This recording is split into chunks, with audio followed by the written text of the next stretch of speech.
Automotive ന്യൂസിന്റെ 3rd എപ്പിസോഡാണിത്. ഇപ്പൊ 3rd എപ്പിസോഡിൽ കുറെ ന്യൂസ് ഉണ്ട് നമുക്ക് പറയാനായിട്ട്. ഇപ്പൊ ഫസ്റ്റ് ന്യൂസ് എന്ന് പറയുമ്പോഴത്തേക്ക് main news Skoda Slavia, Skoda Kushaq, Monte Carlo edition, പിന്നെ സ്പോർട്ട് ലൈൻ എഡിഷൻ ലോഞ്ച് ആയിക്കോണം ഇന്ത്യയിൽ. രണ്ട് വണ്ടിയും സൂപ്പറാണ്.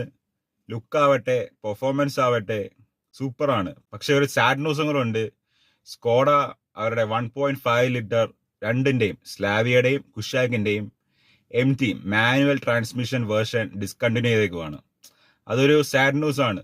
പിന്നുള്ള ഒരു sad news, Volkswagen cost കട്ടിങ്ങിന്റെ ഭാഗമായിട്ട് കുറച്ച് പ്ലാൻസ് അവരുടെ ഷട്ട് ഡൗൺ ചെയ്യുവാണ്. ഏതാണ്ട് $11 ബില്യൺ കോസ്റ്റ് കട്ടിംഗ് ആണ് അവർ ചെയ്യുന്നത്. നെക്സ്റ്റ് വൺ, നമ്മുടെ നിസാൻ പാട്രോൾ ടീസ് ചെയ്തേക്കുവാണ്. It gets more power, comfort and luxury. ഇപ്പൊ ലാസ്റ്റ് ന്യൂസ്, ഈ സെപ്റ്റംബർ മാസത്തിൽ മഹീന്ദ്രയുടെ കാസ്, അതായത് Scorpio, Bolero, XUV 400, Thar, rear wheel drive എന്നീ വാഹനങ്ങൾക്ക് 3 lakhs rupees വരെ അവർ ഡിസ്കൗണ്ട് കൊടുക്കുന്നുണ്ട്. അപ്പൊ ഈ ആഴ്ച